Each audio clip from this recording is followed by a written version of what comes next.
अस्सलाम वालेकुम my YouTube family, welcome to मसारा किचन। मैं हूँ मारिया सैयद। आज मैं मसारा किचन में आपके साथ शेयर करने वाली हूँ बहुत ही मज़ेदार टेस्टी सी रेसिपी। और आज हम बना रहे हैं मटन स्टीम। जी हाँ, मटन बनाएंगे स्टीम में, इसमें कोई भी ऑयल ऐड नहीं होगा। मैंने यहाँ पे 1 kg जो है मटन ले लिया है, जो कि बोन के साथ मटन लिया है। हड्डियों वाला जो है मटन का गोश्त नॉर्मल दरमियानी जो है इसके पीसेस कर लिए हैं। उसको जो है मैंने सिरका और थोड़ा सा पानी ऐड करके अच्छी तरीके से वॉश किया, ताकि मटन की तमाम हीक जो होती है, एक महक होती है गोश्त की, वो निकल जाए, इसका ब्लड वर्ड अच्छी तरह साफ हो जाए। यहाँ पे देखें बिल्कुल गोश्त जो है फ्रेश हो गया। अब यहाँ पे इसमें मसाले जो ड्राई इंग्रेडिएंट जाएंगे, उसमें जो है मैं आपको नोट करवा देती हूँ कि मैंने यहाँ पे 1/2 टीस्पून लिया है ब्लैक पेपर पाउडर, 1 टीस्पून गरम मसाला पाउडर। होममेड गरम मसाला मेरा जो बनता है, मैं किस तरह बनाती हूँ मसारा किचन के चैनल पे आपको रेसिपी मिल जाएगी। 1 टीस्पून कुटी लाल मिर्च, 1 teaspoon red chili powder, 1/2 teaspoon हल्दी, नमक हस्बे ज़रूरत। ये ड्राई इंग्रेडिएंट बस थोड़े थोड़े से ऐड होंगे, क्योंकि ये स्टीम मटन बन रहा है ना, तो इसमें बहुत ज़्यादा हमें मसाले ऐड नहीं करने। 3 खाने का चम्मच दही, इसको मैंने छलनी में ऐड करके रखा था, ताकि दही का सारा पानी जो है निकल जाए और मेरे पास बिल्कुल गाढ़ी गाढ़ी दही आ जाए। तो ये गाढ़ी गाढ़ी दही जो है 3 खाने का चम्मच है।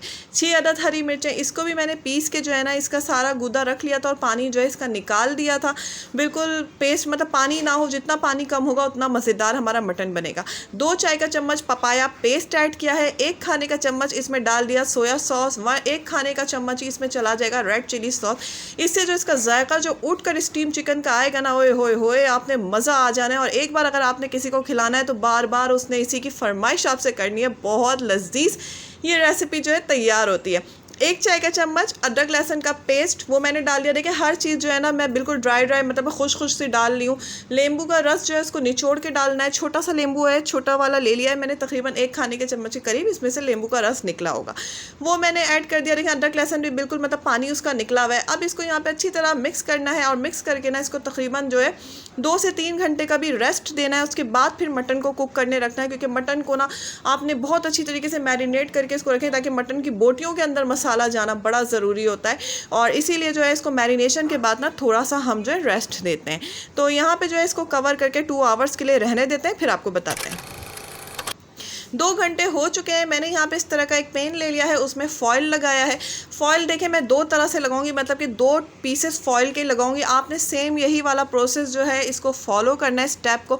यहाँ पे देखिए अब दूसरा फॉइल जो है मैं दूसरे शेप पे लगाऊंगी, और यहाँ पे दोनों फॉइल को रखें, क्योंकि स्टीम जो है ना हम तो घर में स्टीम कर रहे हैं, हम मार्केट की तरह नहीं बना रहे हैं। इसलिए हमने जो है घर की ट्रिक है, हमें उसे इस्तेमाल करते हुए इसको स्टीम करके बनाना है।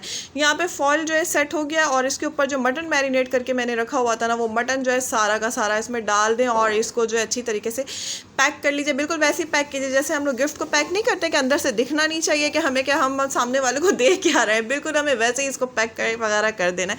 यहाँ पे जो है कोई पुराना सा पतीला ले लीजिए, इसको बेकिंग वगैरह करते हैं, क्योंकि ये काम के बाद पतीला जो है ख़राब हो जाता है, तो फिर वो नया पतीला यूज़ नहीं किया। कि इसमें कोई स्टैंड रखिए, पानी डालिए, स्टैंड रखिया, और उसमें जो है मैंने इसको रख दिया। रखने के बाद इसको कवर करके ना मैं इसको टाटा बाय बाय कह दूँगी, और बस बीच में मैं इसको देखूँगी थोड़ी देर बाद, ताकि इसका पानी जो है ना खुश ना हो जाए। इसको स्लो टू मीडियम हीट पे बस इसको कुक करने, कवर करके इसको रखने देना है, और ये हीट में ही पकेगा। यहाँ पे 3 घंटे, पूरे 3 घंटों के बाद जो है मैंने इसको चेक किया है, तो यहाँ पे देखें कितना ज़बरदस्त किस्म का अब ये हो चुका होगा। और अब जो इसको खोलते हैं, मैंने इसमें पपाया ऐड इसीलिए किया था क्योंकि ये अच्छी तरीके से ना गल जाए, और मैंने इसमें मीट टेंडराइज और पाउडर ऐड नहीं किया, मैंने इसमें पपाया ऐड किया इसकी नेचुरल टेस्ट के लिए। तो यहाँ पे जो है मुझे इसको धुनी देनी थी, मैंने फॉइल रखा, उसके ऊपर जलता हुआ कोयला रखा, इसमें थोड़ा सा ऑयल डाल दिया, इसके अंदर कोई ऑयल नहीं होता है, और यहाँ पे इसको कवर करके 15 मिनट के लिए रहने दिया, ताकि कोयले की धुनी आ जाए। यहाँ पे परफेक्ट से देखें कोयले की हमारी इसमें धुनी आ चुकी है। बस जी 15 मिनट छोड़ दीजिए, बहुत अच्छी सी इसमें कोयले की जो एक अच्छी सी स्मोक है ना, बड़ी उठ के आ रही होती है। इसके ऊपर प्याज डालिए। ये रेसिपी जो है ना मटन स्टीम, इसको प्याज के साथ खाइए, रोटी से खाइए, चावल से खाइए, पर प्याज के साथ खाइए। इसका जायका इतना मज़ेदार, जो कच्ची प्याज के साथ जो इसका एक ज़बरदस्त किस्म का फ्लेवर आ रहा होता है ना, पूरी महफिल की जान होती है। और अभी मैं आपको चेक भी कराती हूँ, देखिए कितना अच्छा हमारा मटन जो है यहाँ पे गल चुका है, कितना नरम, बिल्कुल मलाई मटन यहाँ पे रेडी हुआ है। बहुत टेस्टी और परफेक्ट सी रेसिपी है। इसके साथ ही अगर आपको रेसिपी पसंद आए, वीडियो को लाइक करें। चैनल को अगर अब तक सब्सक्राइब नहीं किया, हमारे मसारा किचन और मसारा व्लॉग्स को जल्दी जल्दी सब्सक्राइब कर लीजिए। इजाज़त दीजिए, दुआओं में याद रखिए। अल्लाह हाफिज़।